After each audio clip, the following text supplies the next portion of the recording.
Equal Justice. I am filling in for Representative Talbot Ross in the role of chairing this meeting. However, she is the co-chair and she is joining us by phone. So let's start with introductions of commission members who are on by phone. It looks like there might be two people. Rachel, do you want to go first? Thank you, Joby. Good morning and welcome, everyone. My name is Rachel Talbot Ross, and I apologize for having to join by phone, but looking forward to today's discussion. Thank you. Is there someone else on by phone?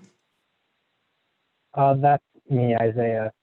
I guess I'll just go for my introduction now, if that's all right. Great. Yeah. So Isaiah Reed. I'm a current student at UMass, and I represent youth populations on the commission. Hopefully this is the last time I have to join by phone, or one of the last times, but thank you. No problem. Let's go around now. Garrett, can you kick us off? Good morning, Jovi. My name is Garrett Stewart. I represent the AFL-CIO, and I also represent workers' rights on the commission. Thank you. You want me to pass it on? Sure. Megan. Hi, I'm Megan Rochello. I am the Chief of Staff for the House Majority Office. And I will kick it over to Reverend Lewis. Thank you, Megan. Reverend Kenneth Lewis. I am the faith-based representative to the commission, gubernatorial appointment. Let's see. Bruce King. Hi everyone, Bruce King. I work doing workforce development in Lewiston, and second generation Mexican American, representing the impacted community, and I will pass it to Molly. Good morning. I'm Molly and Dana, Penobscot Nation Tribal Ambassador, and I represent the Penobscot Nation to the Permanent Commission. I will go to Vice Chief Newell. Thank you, Molly. Good morning, everybody. Vice Chief Newell, Passamaquoddy Indian Township. Good to be among you this morning. Thank you.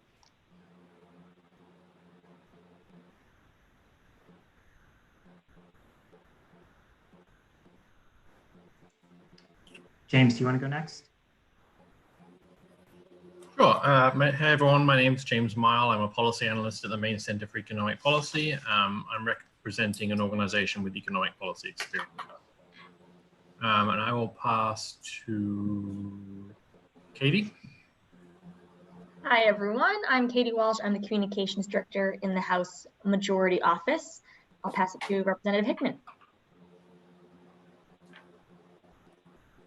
Representative, you're on mute.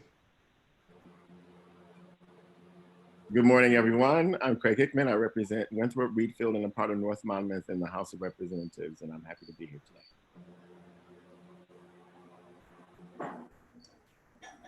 Dee, it looks like you just joined. Would you mind introducing yourself? Hi, I'm Dee Clark, Survivors Speak, and my position here is for housing insecurities. And the mask is because sometimes there's someone present with me.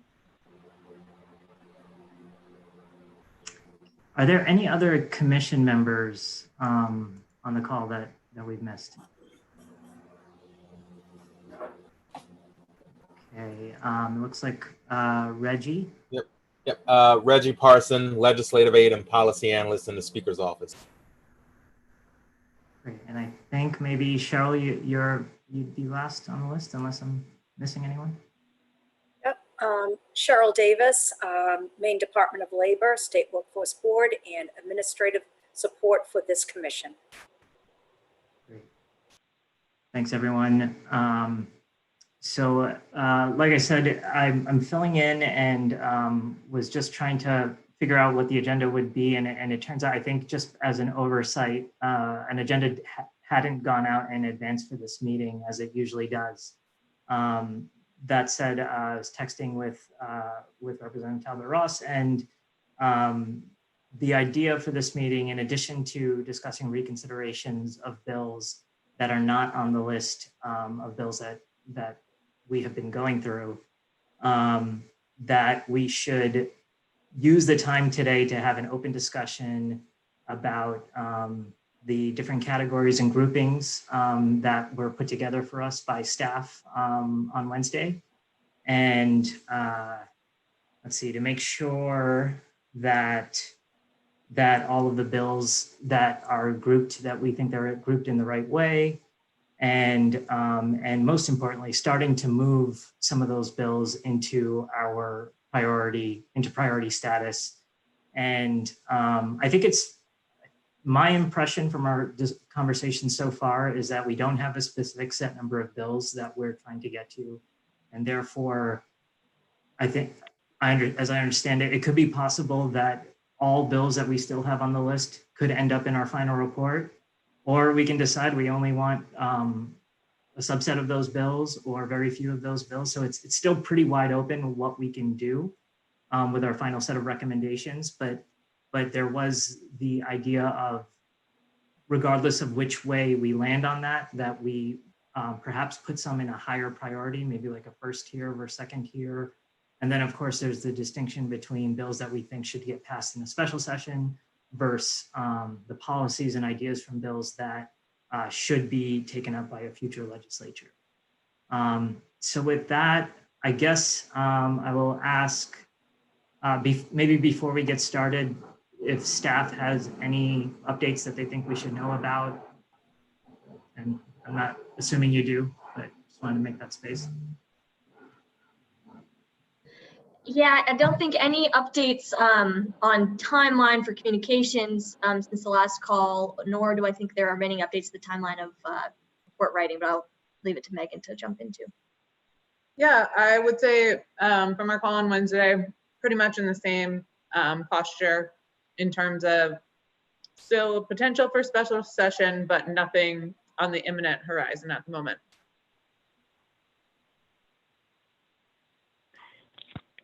Joey, this is Rachel. I just, if it's okay to add one piece. For those who may be joining this meeting for the first time, the listening public, I just want to highlight that this process started out with 454 bills. We moved it down to 154 bills, then to 52. We are now at 45.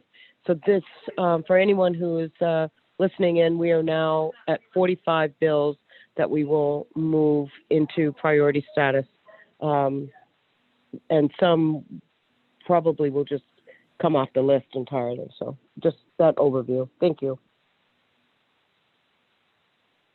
Great. And Rachel or anyone else, is there a preference for us of whether or not we should discuss reconsiderations before doing that first or doing that at the end? I know we were going to do it last week, so I kind of assumed we would do it first, but does that make sense to everyone?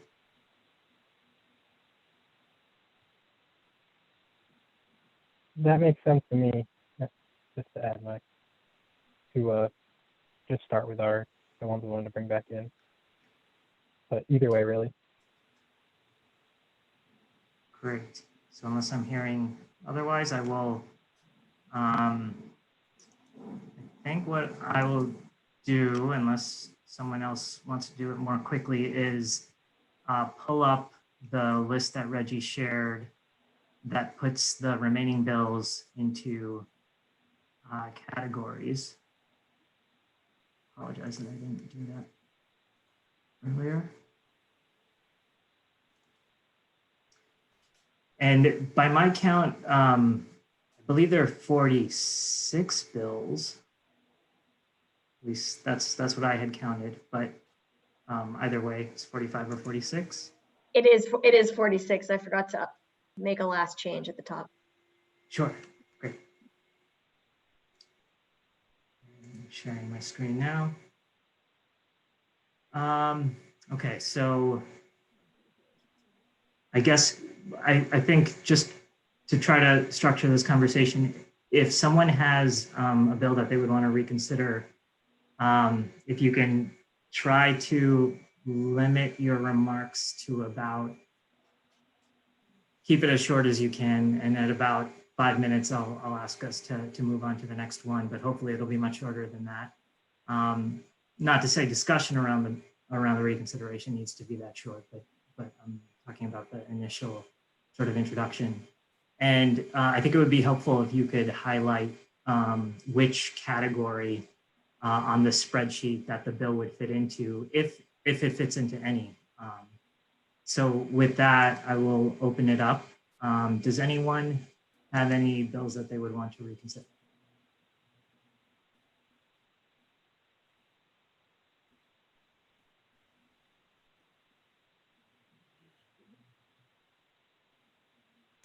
I can start. I have a couple of suggestions.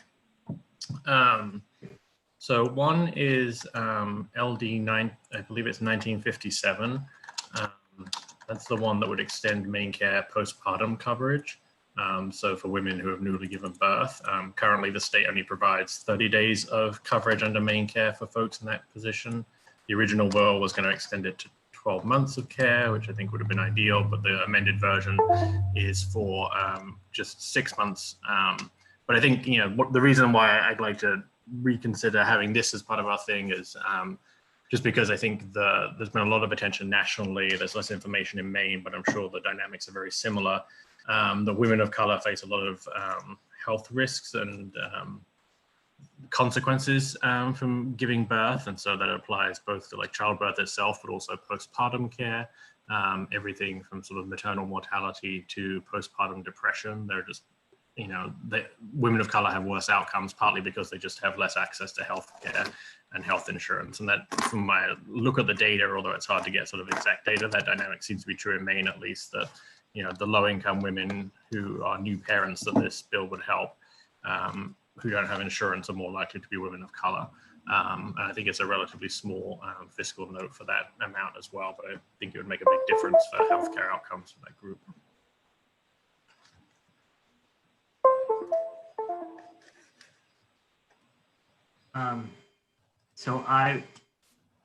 Does anyone have any thoughts? I think I would just make a clarification. I believe that currently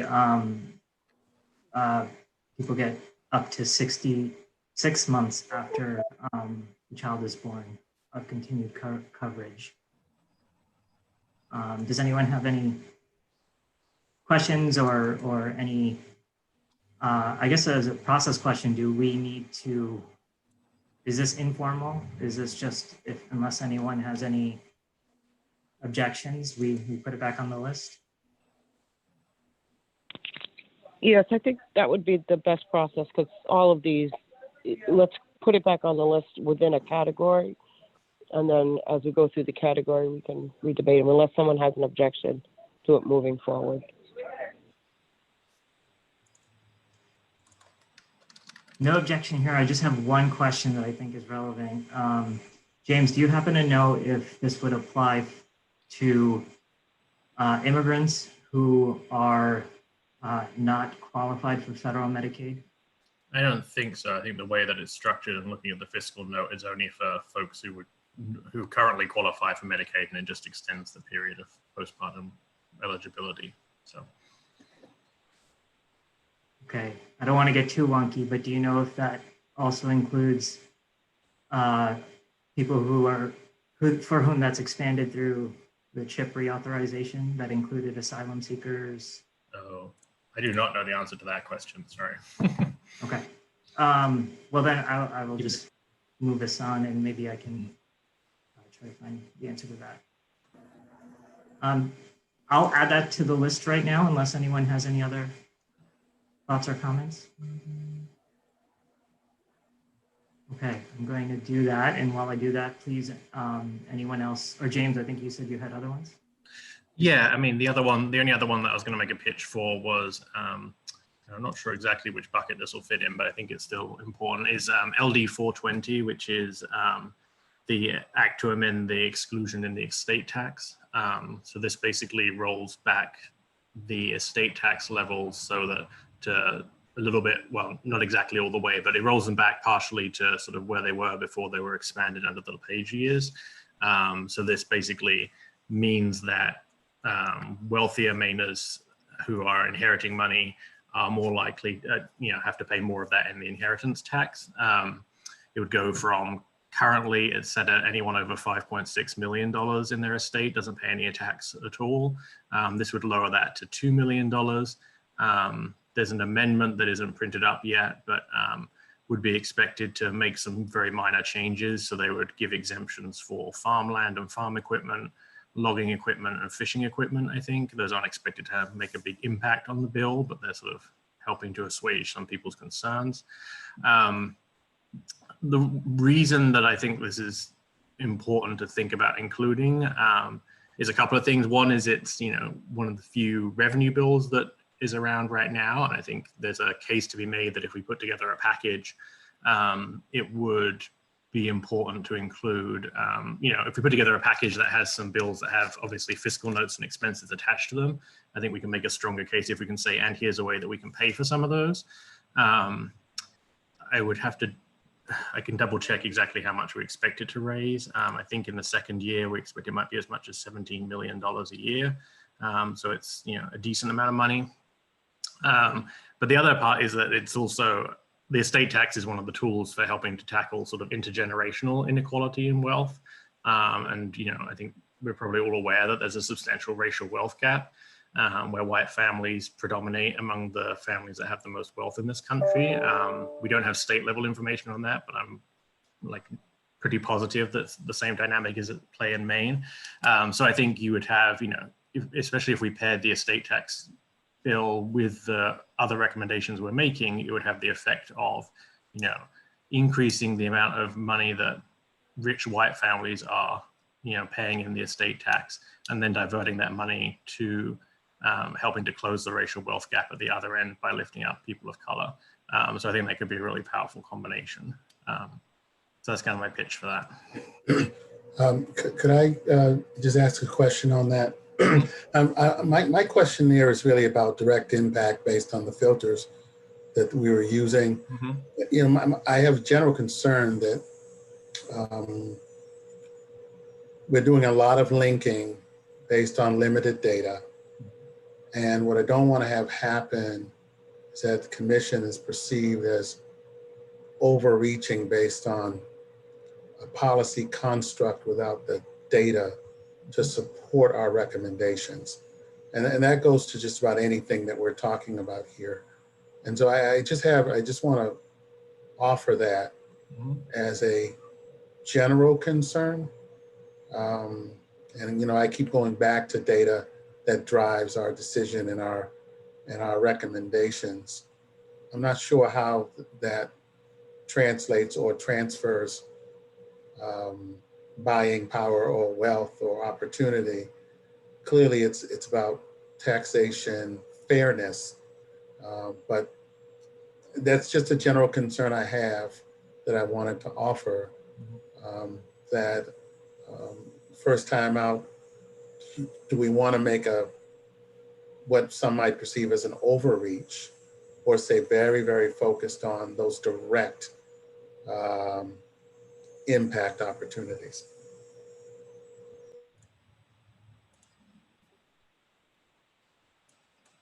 I can add a little to that. I think that's a valid point. I think it's true that on its own, I think this bill doesn't necessarily close the racial wealth gap. It takes money away from, well, it redistributes some money from the wealthiest white families, but doesn't, automatically help to benefit the people of color and the communities that we're looking at. I think I would say it's the combination, it's combining this bill with the other bills that we're looking at.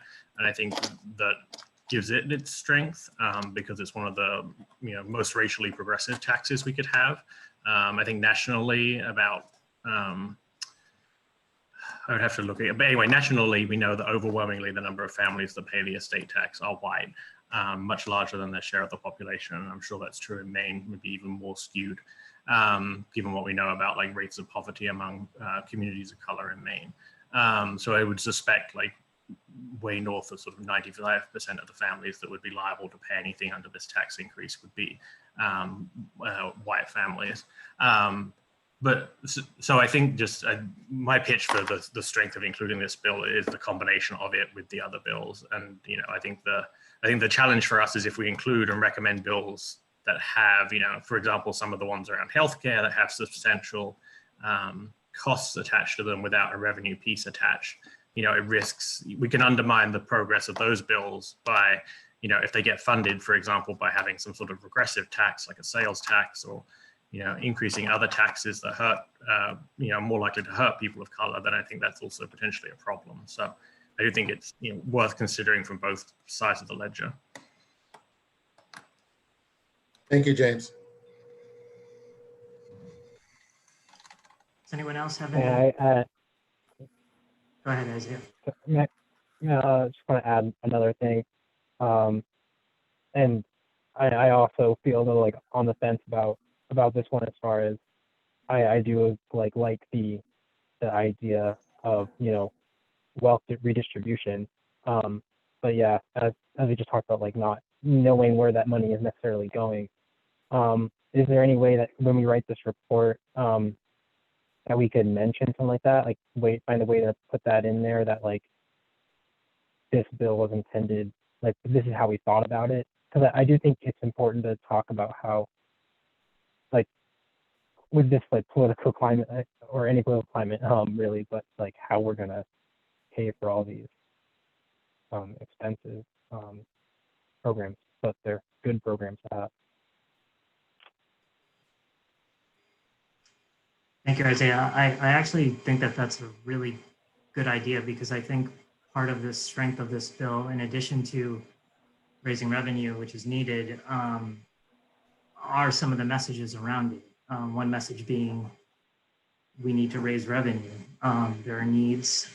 We are going into what's probably going to be a recession, and we can't just cut our way to a balanced budget. I think just the concept of raising revenue is important, but also some of what James was saying.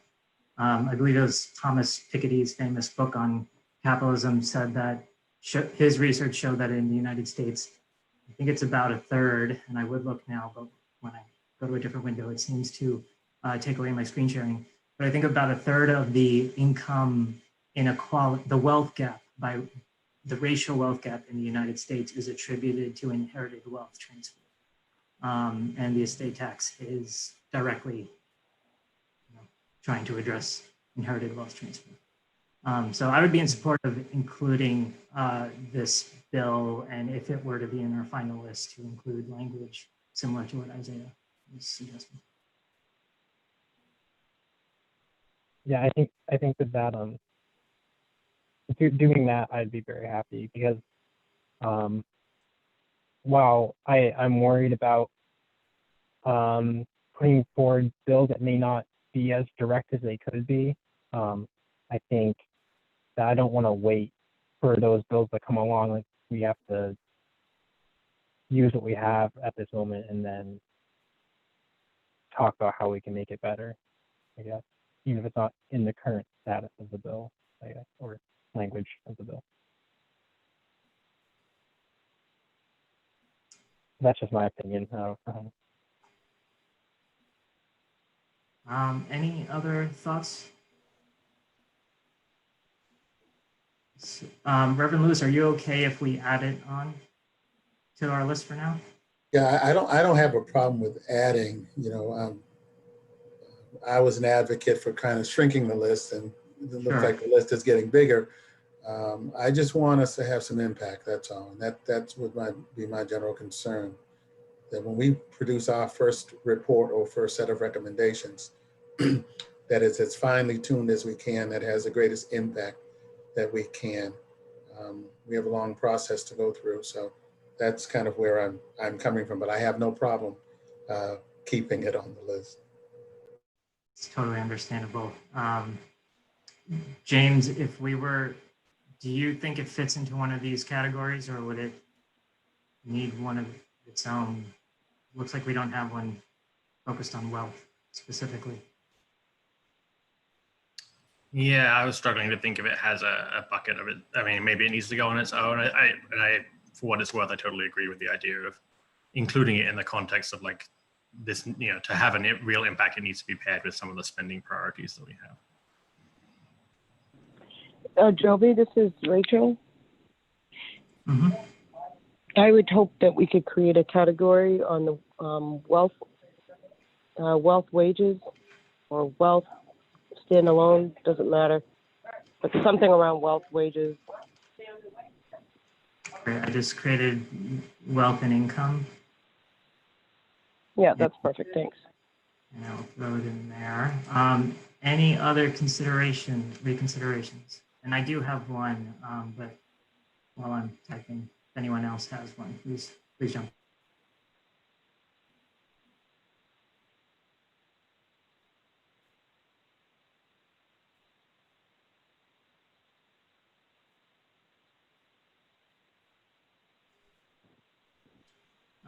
I will go ahead and mention mine, which is, and I apologize if I stop screen sharing, I'm going to need to read the title. It's LD 1964. And this is, I'll just say right now, it's, as you know, Rachel, it's a bill that you've sponsored. And so please jump in if I have any of the facts wrong, but I know that this is a bill that we did some work on at Maine Equal Justice, and I've talked to ally organizations that we work closely with, including the ACLU. And I understand this bill not only to be important, but also urgent for a variety of reasons. And it is a bill that would address, the name is LD 1964, an act to limit access to juvenile case records and protect the confidentiality of juvenile history record information. And the purpose of this bill is to amend the juvenile code to limit access to juvenile court records, juvenile history record information maintained by criminal justice agencies, including the Department of Public Safety. And this is in anticipation for Maine's, it is about to transfer from physical files to electronic court record system. There's a ton of implications with that, but one of which is that it will become much easier to access people's court history information. And when we're talking about juvenile criminal history, we're talking about much larger disproportionate representation by youth of color in Maine's prison system. The stat I have in front of me is Black youth are nearly 12 times as likely to be represented in Maine's youth population in the criminal justice system. And if it becomes easier to access someone's criminal history when it should otherwise be sealed, which is what the fear is and what this bill is trying to address, the implications are really pretty profound. It could prevent you from getting housing. It could prevent you from getting a job. It could prevent you from getting affordable credit. And I will just stop there. I think I'm actually quite surprised that this bill didn't make the initial cut, and I wonder if that was just an oversight, because it seems very impactful and directly related to what we're trying to do. But I'll stop there and welcome any comments, especially from Representative Talbot Ross, since you know this bill better than I do. I'm shocked that one didn't make it. Personally, didn't mean to cut off Rachel if you were hopping in, but you know, I know that the general belief that people have is that that the records are sealed. So maybe that got lost in the fray. A lot of individuals who even themselves have juvenile records are under the impression that those records are sealed. I've come across a lot of people inside who assume that there's a hard cut there, and they don't recognize that there's anything additional that they have to do. So yeah, I would like to put in a word for that too, especially if we're going to an electronic, you know, system like everything that Joby said. But yeah, there's just a lot of misinformation out there, and that may even ring true to some of the to some people who are looking at the bill themselves and just assuming that that's the default, is that juvenile records get sealed. Wow. This is Rachel. I just wanted to add to that. Most juveniles are under the impression, as you just stated, Bruce, that their records are sealed. In fact, they have to apply to the courts to get them sealed, and then most don't do that. But this bill will also address the juvenile court proceedings when there's no, when it's not adjudicated. So it'll seal those, even those, just those proceedings are holding juveniles back. So this allows for the courts to seal. And by the way, any prosecutor, any district attorney can petition the court to for it to remain public. So there are a number of different ways in which this bill proceeds. And I'll just let you know that it was written by a team of prosecutors and defense attorneys, and they're all on board with it. So thank you for asking for it to be reconsidered, Joby, and thanks for the support, Bruce. Any other questions or thoughts about this? Everyone okay with it getting added back? Can't see everyone right now, so Yes. okay, please say so. Okay, thank you, Dee. Yes. So I will do that, and if anyone, please chime in with any other reconsiderations while I'm doing it.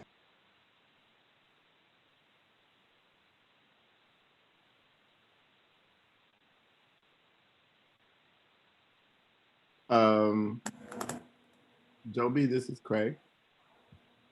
Yes, Representative, go ahead.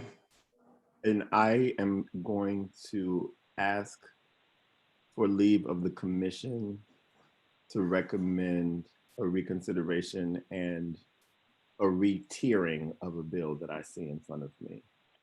If I would be able to do that, I'd appreciate it. And I know I don't have a vote in the outcome, but I just thought I would like to comment on a few things I see. I'm definitely fine with that. Same here. Representative Hickman, I can't hear you very well. You're Neither fading a I. bit. How's that? Is that better? Thank you, sir. Okay, just me.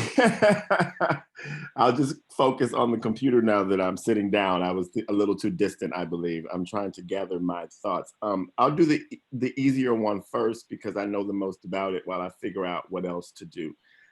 I want to explain a little bit more about LD 920, which is under basic needs. It was not on my subcommittee, but it is a bill that came to the ACF committee. And I remember briefly reading some sort of criticisms of the bill from one of the permanent commission members, and I can't remember who it was and what the exact criticism was.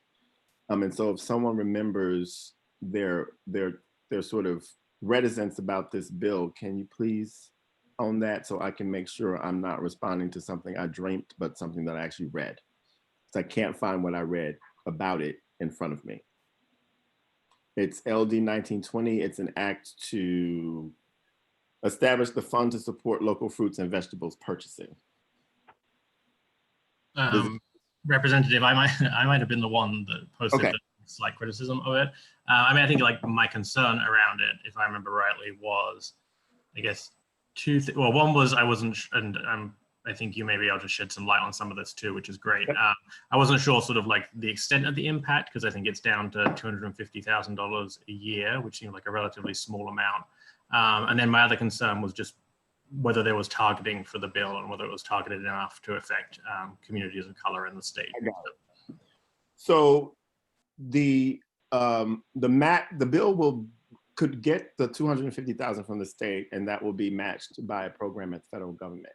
So it would be a $500,000 impact. But what's great about this bill is that it provides infrastructure for farmers markets and farm stands all over the state, including in rural communities and in communities of color where there are certain programs for community-supported agriculture, to be able to use technical assistance and support for setting up the infrastructure to process EBT cards on site. And so it increases access to local food that is healthy for low-income people who have a SNAP benefit. Given that people who have a SNAP benefit are all poor people in Maine, and we know that the numbers for food insecurity amongst people of color are at 30% versus 13% of the general population, the bill may not be targeted toward race in its amendment, but it will absolutely impact in a very good way people who are disproportionately affected by food insecurity in the state. The bill had about 28 people testify in favor of it. The department was in favor of it. No one testified against it. It consistently rose to the top of the Ag Committee's priorities to the Appropriations Committee to fund for all of the reasons that I just mentioned. And given that food is a basic need, anything that we can do to increase access to local food is good for the people eating it, and it's good for the Maine economy. And so it won't have we don't have language in it that targets it at people of color, but it absolutely will help clear up some of the disproportionality in food insecurity in the state. And so I actually urge the commission to move it to tier 1 because it's that important a bill. And it has a direct impact because this money would be made available as soon as possible and allow these farmers markets and these farm stands to improve their infrastructure now while the demand for this local food is extremely high. There are local farm stands and farmers markets, my own included, that have not seen business like this ever. And so if the pandemic has done one thing good, it has boosted people's desire to have locally grown food because people want to support their local farmers and their local food producers, but they also want to eat healthy food and stay out of the grocery store. So yes, I think that I would recommend humbly that you reconsider moving that up to tier 1. Joby? Yeah. I'd like to take that on behalf of the good representative, because it addresses, from my perspective, social determinants of health and the need to beat back the broader health disparities that are exacerbated because of the food deserts that we have and the lack of fresh food. And we know that from a social determinants of health perspective, health disparities are stark as it relates to Black and African American and other populations. And so if the commission would allow, I'd ask that we would place that particular bill back on our list, or place it on the list if it had not been in the past. It is on the list. Reverend Lewis and that others. We would raise the tier of that Yeah, particular bill. I'm sorry. Okay. No problem. Any objections to that? May I add it's not an objection, but is it okay if I take some time to add another thing I was thinking about? Sure. Okay. I was thinking about how, along with like the health benefit of not just having food access, but also having good food access, also about the economic give back to communities. As far as like if someone shops at Walmart or other thing, like I think it's like something like I don't want to give an exact, like 30 something, very few cents in the dollar actually go back to the community. It leaves the community, but if you shop at a local farm stand, I think it's like $1.10 goes back, something like that. So I think also valuing how this bill feeds the community, and another thing I was thinking about was how the products that we buy made from Walmart, like I know Pepsi uses prison labor, which is disproportionately mostly worked by BIPOC people, Black people, and that it's just kind of a not supporting that economic system, I think, is another value. Yeah, this is the opposite of an objection. I withdraw my previous concerns about it. That's different to what I had understood the bill was doing in the first place anyway, so I think that's very worthwhile. I have some information I can share around that could go in the report if we wanted to about Black people, well, actually people of color in general in Maine being much more likely to live in food deserts, as well as having higher participation rates in the SNAP program. So. Question if there's any, I think the answer is probably no, but if there's any language around supporting CSAs and whether SNAP EBT has any, because I know especially in the Lewiston area we have several groups that are immigrant-based groups who help support CSAs and things like that. Mm-hmm. Is there anything around that? I would guess no, but just putting it out there. Yes. Representative Hickman, do you know anything about inclusion on that? I am going to see if I can show you the summary of the bill. Well, I'll just read it to you. If I can't share my screen, I don't even know if I know how to do that. So, I believe this answers your question.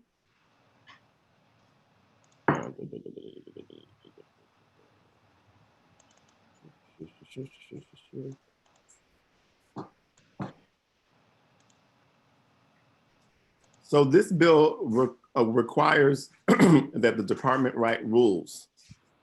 And this bill is actually, if it were to pass, it would work in tandem with another part of statute that is mandated that the Department of Agriculture, Conservation and Forestry do CSA education and promotion and any other kind of community supported agriculture that this EBT benefit could be used at. So the answer is yes. It's not exactly in this bill, but it does say that the fund recipients are people who are doing food nutrition assistance programs and incentivizing that at every level of government. So it's a comprehensive, it's a piece of a comprehensive statute that's already in place.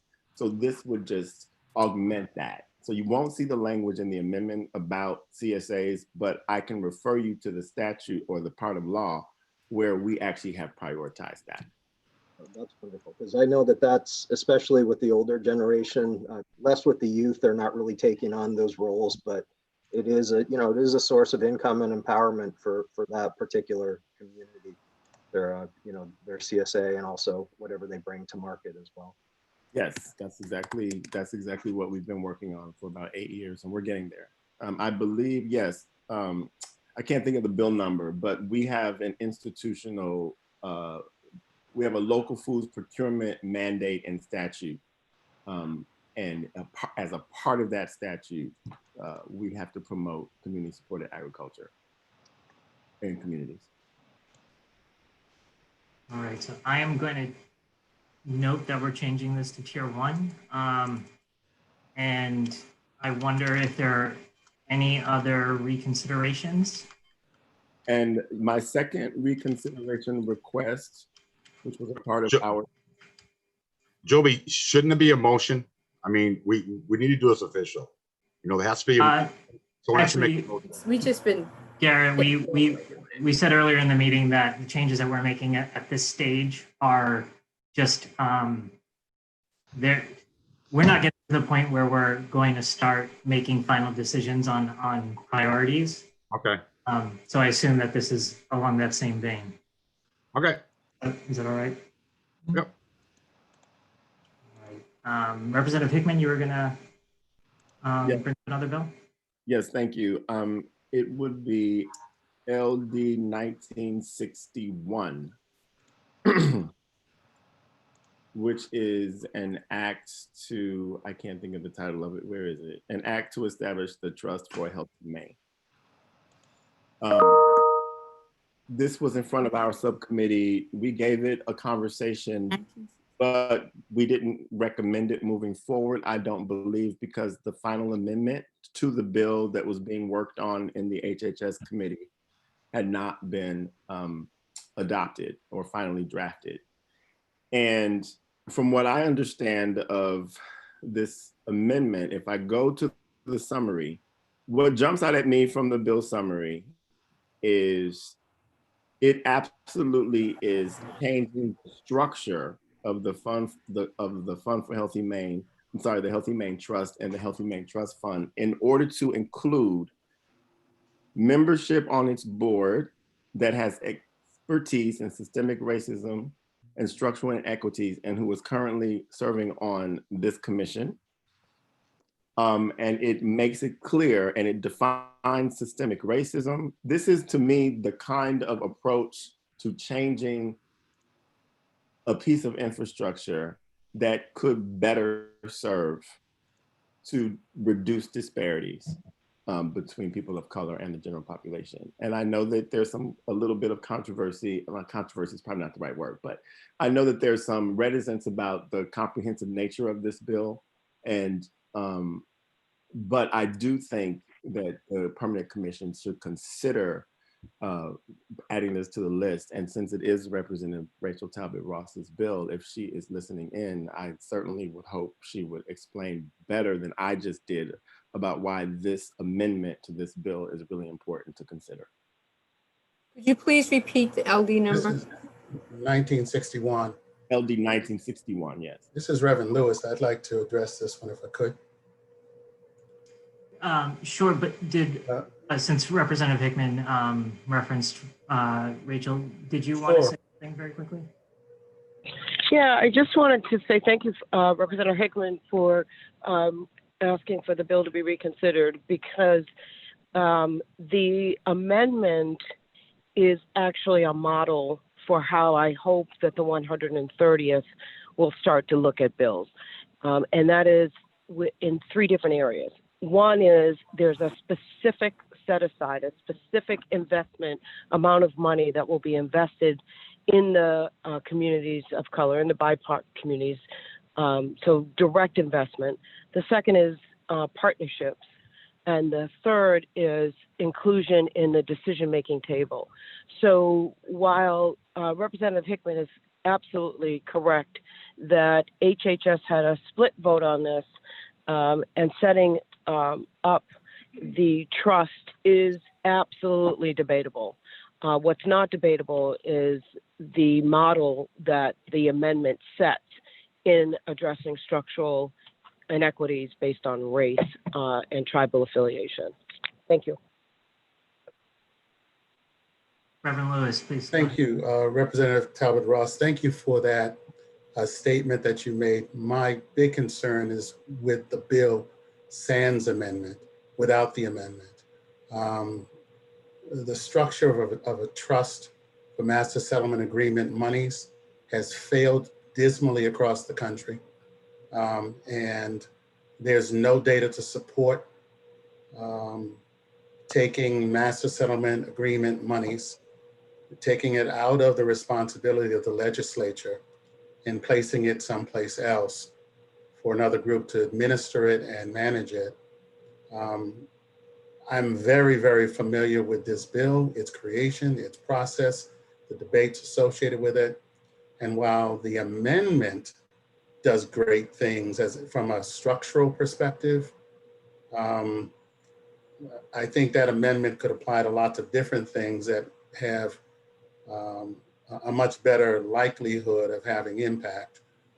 The Maine bill, 1961, without the late amendment, to me is a non-starter with respects to impact for the work that we've been charged to do. I can talk more about this. I'm very, very familiar with it. Very, very familiar with the creation, the structure, the building of it, the individuals who have supported it and profited it. So I just felt the need to share that. Thank you, Rachel Talbot Ross, for that structure that will help the 130th legislature. But I don't think it has a place with the main bill itself. Thank you, Reverend Lewis. Thank you, Reverend Lewis. I wanted to chime in just because I did see the amendment, which I believe Reggie shared with all of us a few days ago.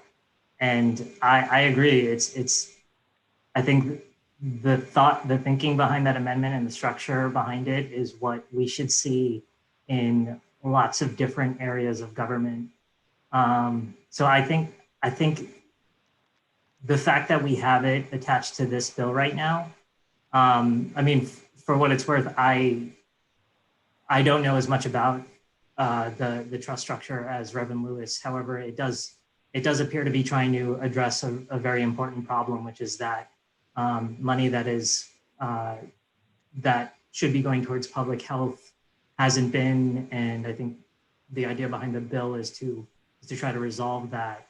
And we at Maine Equal Justice actually had a different concern around the bill.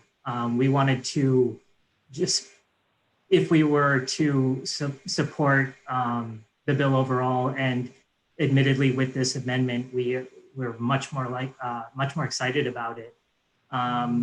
That we would just want to make sure it is done in concurrence with additional funding that would make sure that some of the other programs that are impacted, including Medicaid,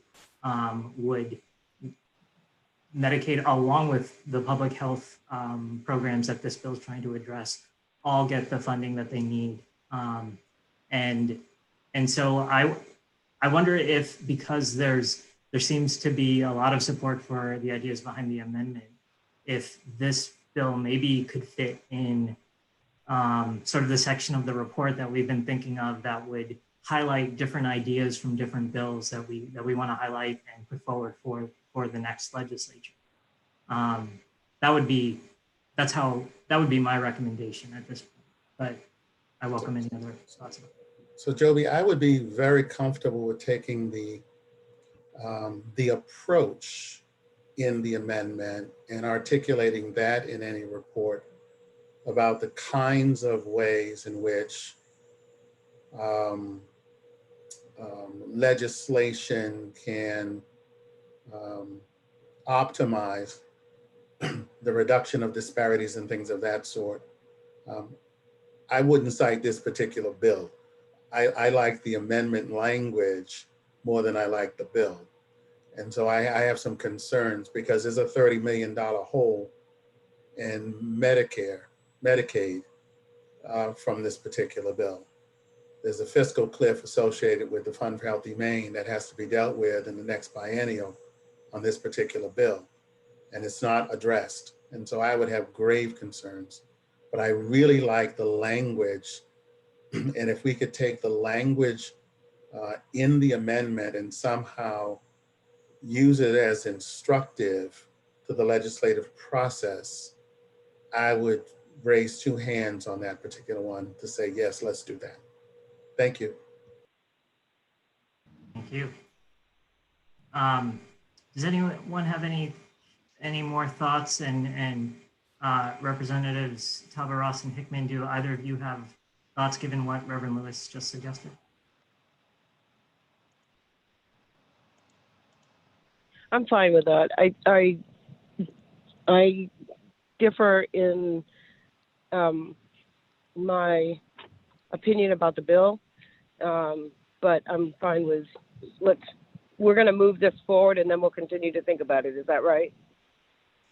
Yeah, I wonder, I'm just thinking aloud, if it might be okay to reference the bill so that, I think Reverend Lewis, you were saying that there is a fiscal cliff with public health funding that does need to be addressed. And so maybe if in the context of this bill, we can talk about what it's trying to do and say that still needs to happen. And yeah, I don't know if that makes sense, but like trying, because I think it would be a shame to lose, the purpose of the bill is really important. And I think is relevant to this discussion and public health. We all know about health disparities, and I'm not an expert on public health, but as I understand, it's very relevant to the disparities we're seeing. And so I feel like it would be worth still talking about that. I have no problem with that. I just wanted to be clear as it relates to my thoughts around this particular bill. I'm very supportive of the language in the amendment and how that might apply to future legislation. I think it's just unfortunate it's attached to this particular bill, that's all.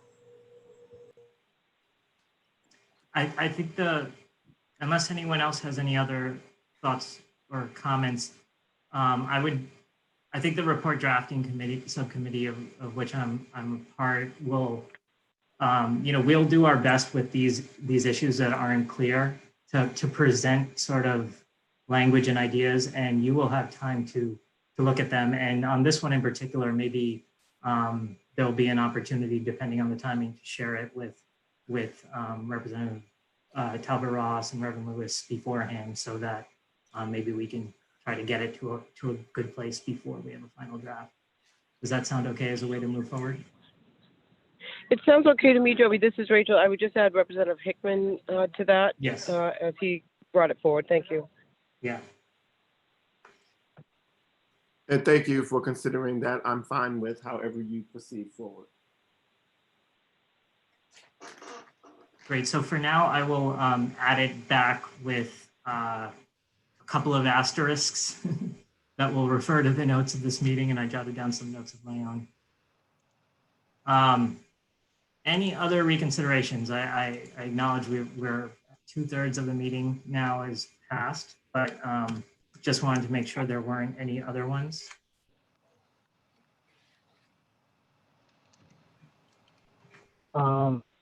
Joby, I'm sorry, this is Rachel. I just want to make sure that folks know that this is a fluid process, so it's not the last time. If there is something that someone would like to have reconsidered, then maybe they can put it in an email and a short reasoning why, but we still get to reconsider up until the point we get to vote. So I just want to re-emphasize that. Thank you.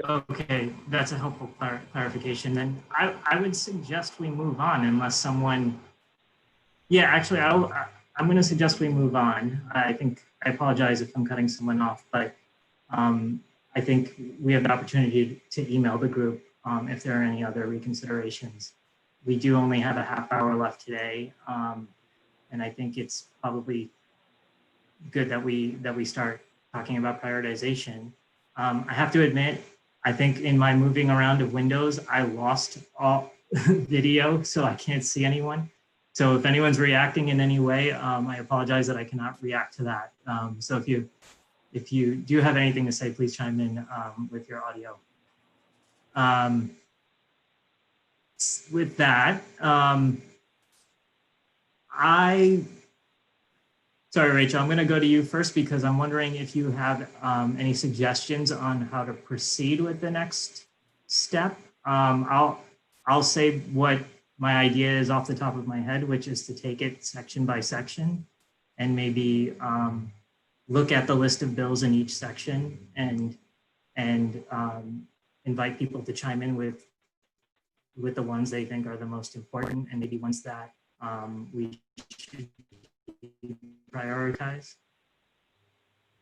Does that sound okay? Hey, Joby, I think that's a good way forward. Yeah, I think go ahead. Sorry. I think that's a good process. Joby, the only thing I would add is, we can correct the heading of any category and we can move bills between categories. Oh, great. Yeah. Good flag. Okay, so with that, let's start with employment and workers' rights. I welcome any thoughts about the heading, about different bills that we should prioritize or deprioritize. And I'm sorry that, again, I can't see you, so please chime in.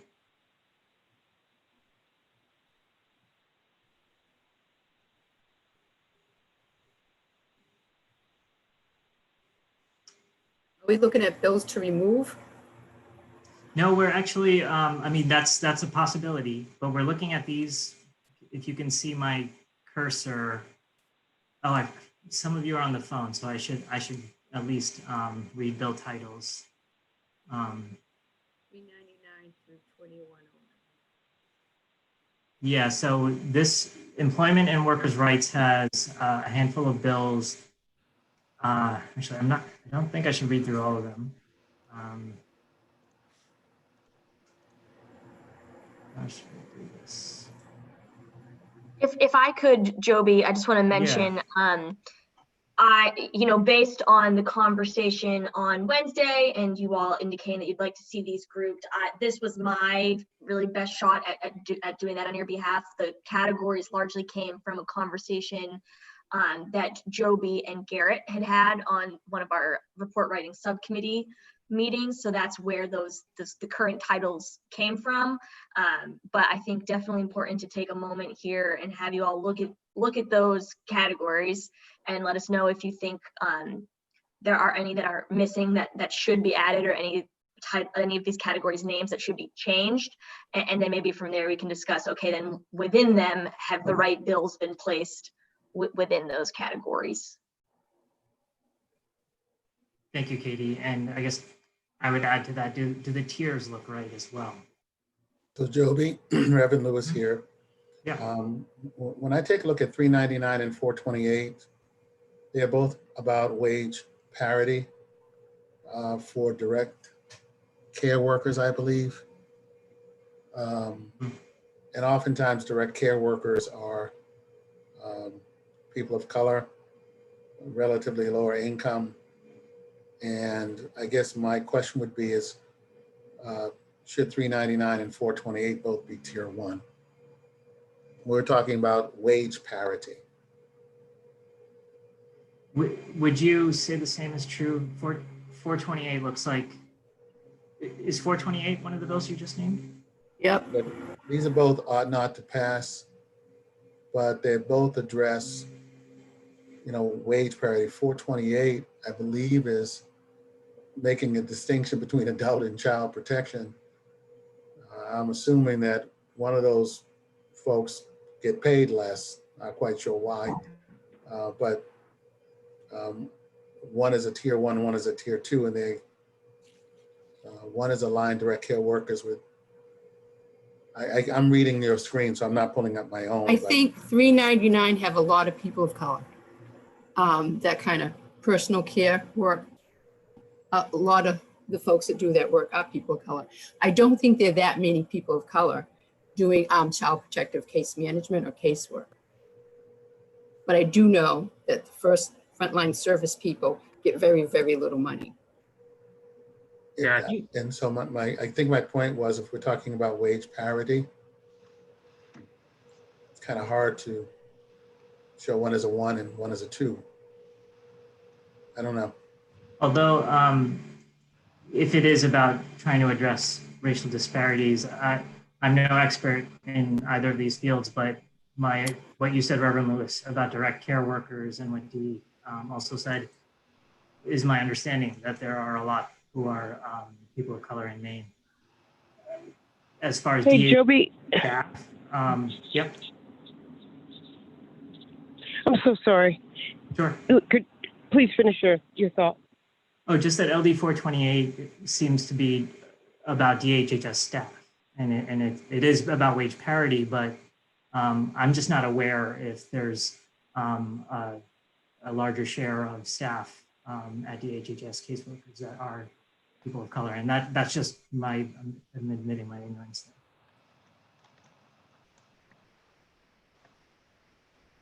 Representative Talbot-Ross? Yes, I was going to say, for all of the bills in this category except 647, which we can have a separate conversation about, all of these bills are operating off an assumption that there is an impact, and so I'm in favor of that assumption that there are more school support staff folks of color that would benefit from 1965 than not. But I think we have to be really careful here, and that is, and maybe it's just how we write it, but none of these bills were written. I mean, the whole staff, 90% of these bills were not written in the way in which we are now applying judgment. Mm-hmm. So unless I think we're going to have to put some qualifications around our support for any of these bills, again, except for 647, and say that this is anecdotally derived. And so our priority or our weight around our support for it there has to be a distinction in our report that it's based on anecdotal information, unless, James, Joby, Ian, a number of you have specific data that can be applied to any of these bills. Because long-term care workforce issues, yeah, of course. But that, again, it's anecdotal. And what we need to emphasize for the 130th, I think, is if you're going to put a bill forward like this that is universal in nature, it could still remain race neutral in its impact. And these are the exact kinds of bills that are considered race neutral. So that's just a caveat I would have in supporting any one of these, except for 647 moving into any kind of priority status. Thank you.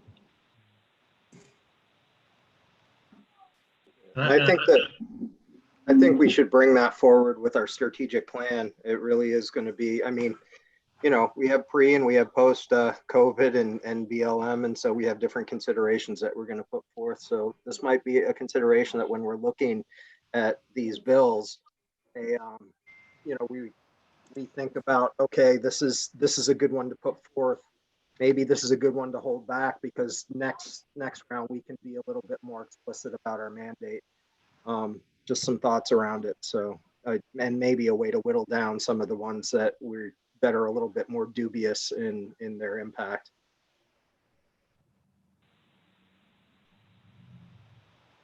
I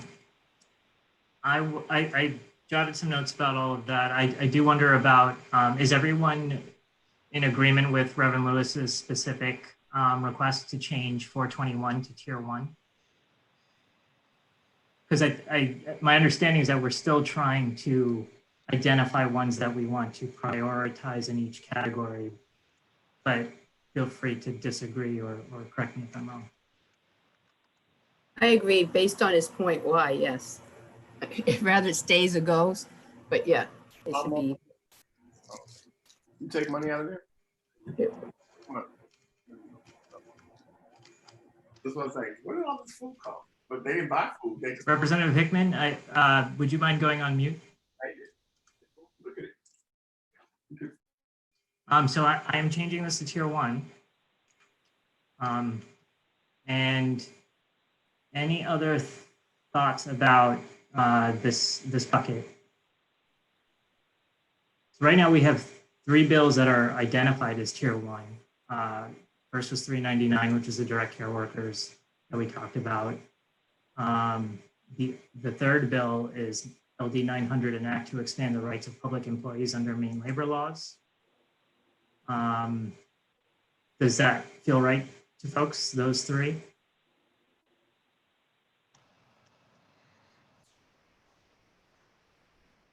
You're talking 900 now, right? Yeah.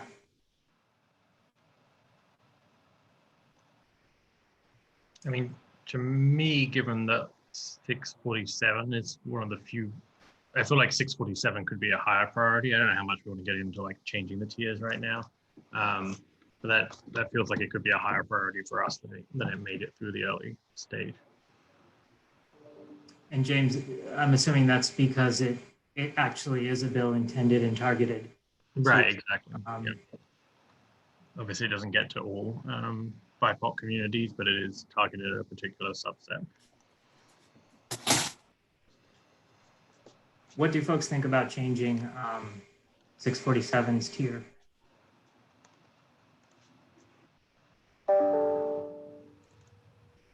Representative Talbot Ross, I'm gonna call on you only because you were referring to this earlier. Do you have an opinion about changing the tier at this point?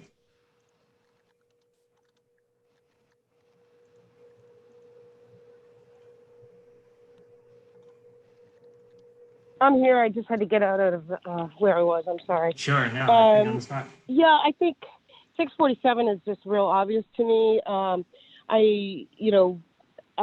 The title throws me off a lot, and just because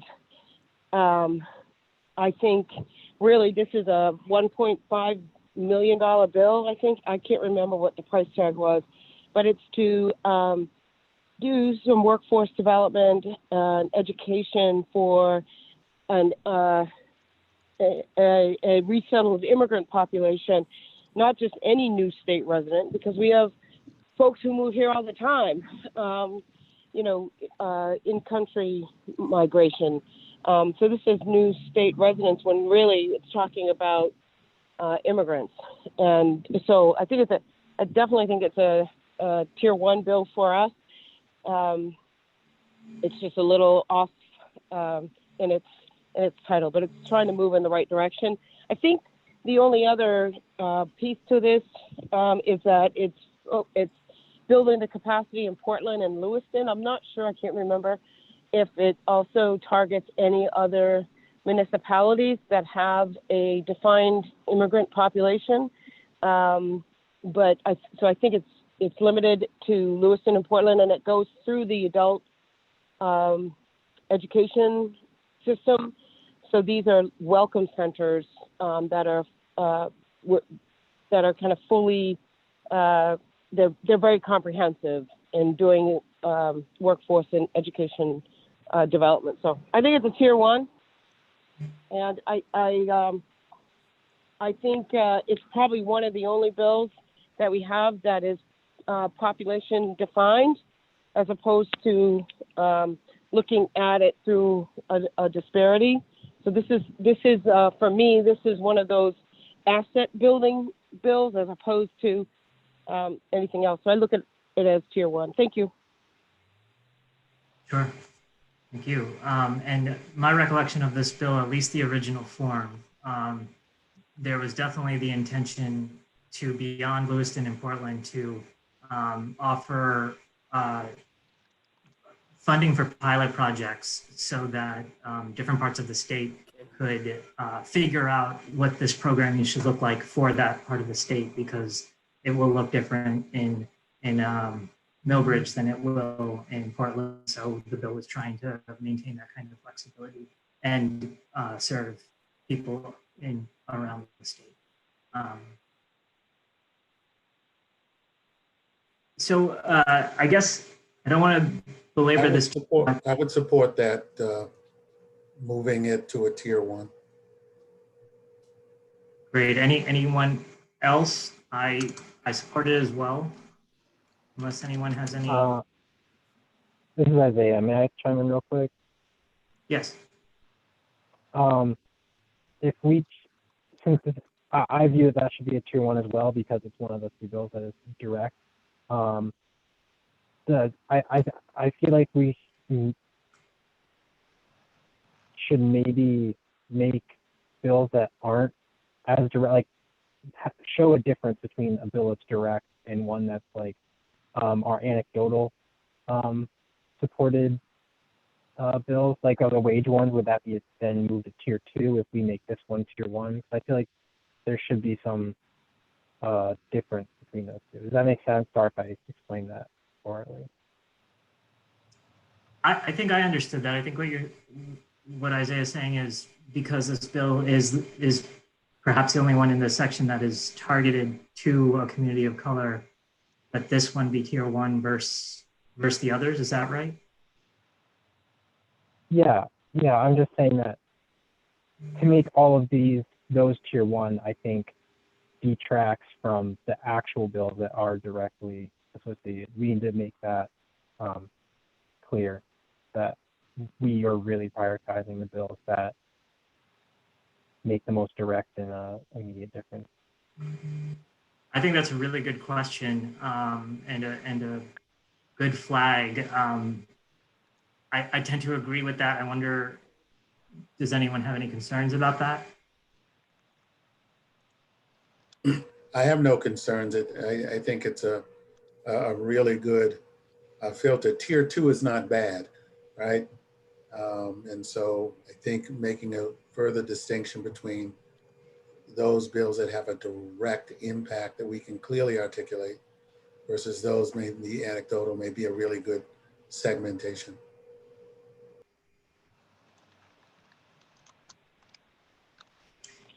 Yeah, I just wanted to add, I think it's a great way for us to dwindle down these bills. and to actually produce a priority list, and then be able to articulate support for these other bills, and then recommendations on how they could be improved to have a direct impact. So I like that idea a lot. Thank you. And yeah, I'm actually very taken by this idea because I feel like it would be, if we do this across the board, that the bills that actually are targeted, and as we've said several times, there are so few of those bills right now, that I think it would send a powerful message that we are highlighting those bills in our report.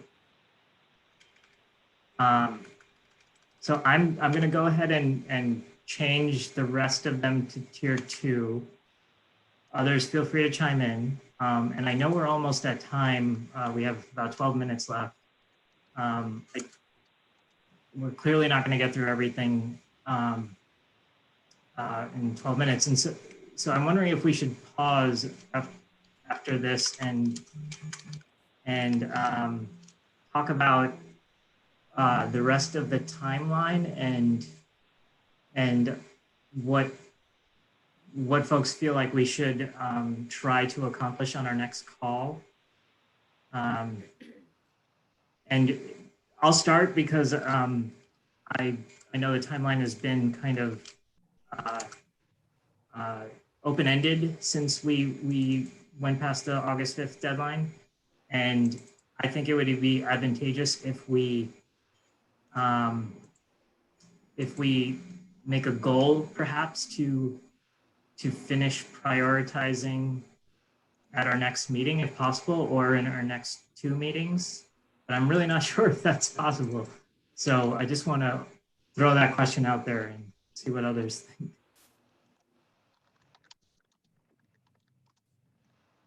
All things are possible. Sorry. Go for it. I actually just got fixed. I was going to make a quick note on the 647. So. Oh yeah, sorry about that. No worries. That's all I was going to say. Joby, sorry, Representative Ross, go ahead. Sorry, I apologize, everyone, for interrupting. But before we answer those questions, I just want to make note, under tribal sovereignty, there is a bill that's missing. It's 1907. It is the Tribal Law and Order Act that's not coming out of committee, but we all agreed that it's a criminal jurisdiction bill, and it really needs to be back on this list, even though we'll note that it's being absorbed by the sovereignty bill, and actually it's being absorbed by 1392. And so anyway, if we can put 1907 back on here as tier 1, that would be great. Thank you. Yeah, I think that was an oversight because when we talked about it 2 weeks ago, I think we were talking about how it's not going to move forward. And I know I marked it as taking it off the list, but then subsequently, I'm just saying that so everyone knows that I think that this was a previous decision that just needed to be corrected.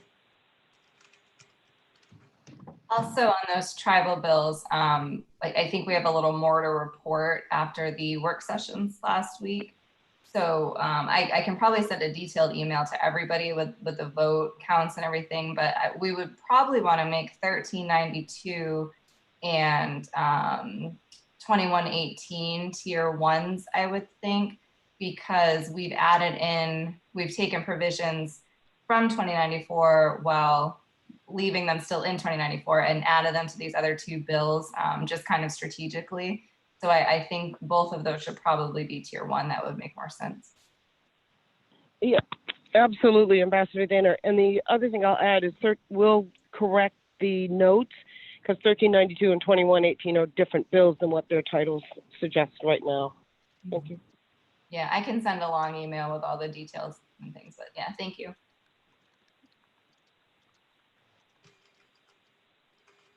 I'm making this change. If anyone has any questions or concerns about that, please do chime in. And Ambassador Dana, am I right that the others should then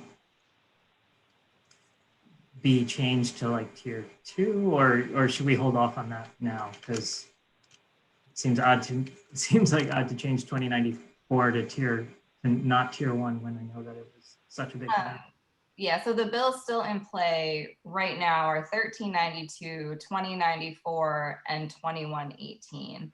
So there probably should be a way to differentiate from the other two, but maybe not in a way that makes them seem less important. So I guess we can chew on that. Okay, I'll just make a note. Well, Ambassador Dana, would you agree that we could put 1709 and 1907 into a different tier because they're not coming out of committee? They've been absorbed. So 1392, 2094, and 2118 are definitely tier 1 from my perspective, but 1709 and 1907 are not.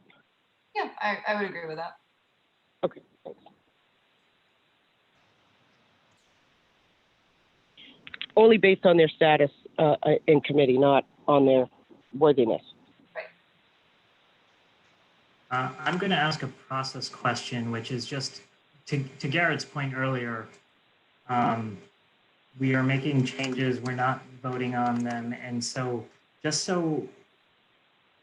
I'm wondering if there will be an opportunity when we have a final list that we're all looking at, if there's a vote that would, with the opportunity to propose amendments, if we have concerns about any of what's on the list at that point. Does that make sense, process-wise? I think so.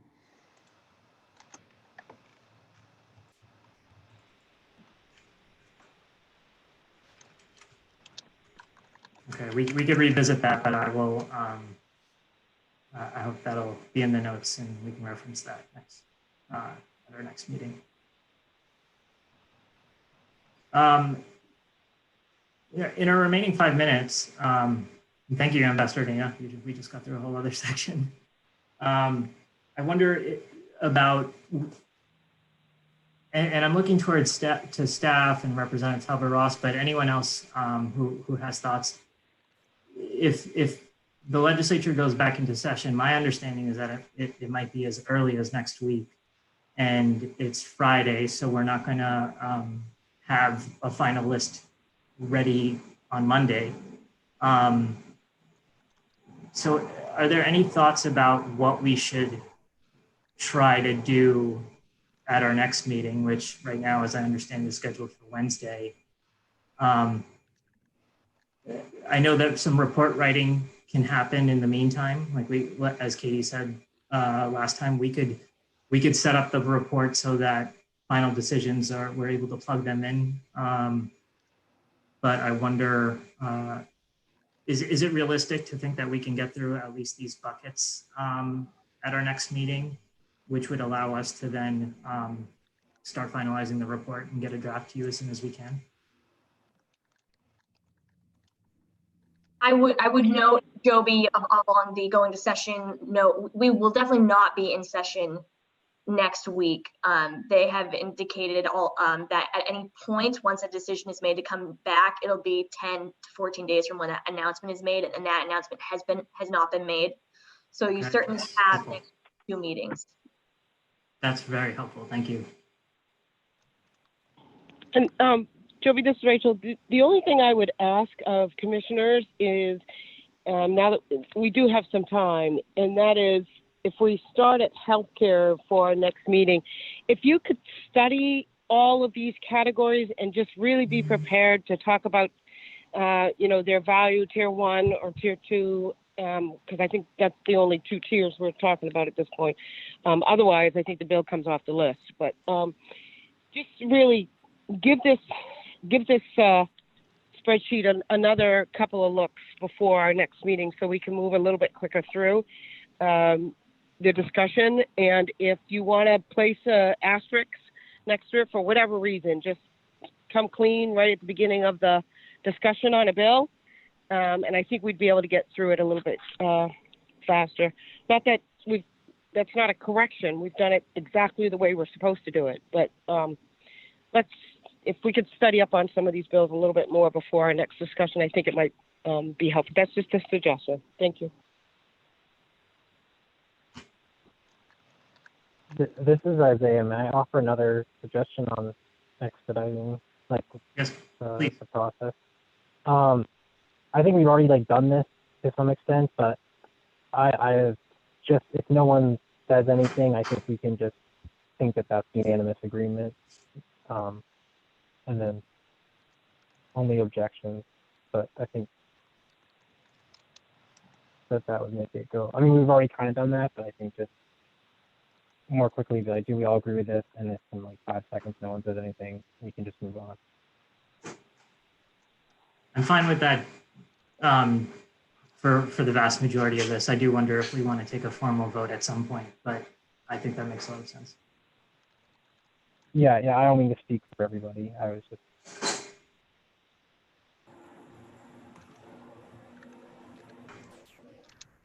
Any other last parting thoughts? I do appreciate that. I feel like we have a good plan going into our next meeting, and it sounds like we might even be able to get to a final list within the next 2 meetings, which I think is very exciting. Any other final thoughts from anyone? Just that you guys are doing a great job. And thanks to the staff for really kicking this up to a high level. Mm-hmm. Thank you, Representative Hickman, and everyone. I hope you all have a very good weekend. I think it's fair to close out. And I wish I could see you. For all I know, you're nodding, but. Yeah, Joby, we just want to say thank you for helping to get us through today's agenda. Thank you very much. And thanks to the staff, and everyone have a good weekend. Thank you. Thanks, everyone. Thank you. You too. Thank you very much. Take care. Be safe. You too.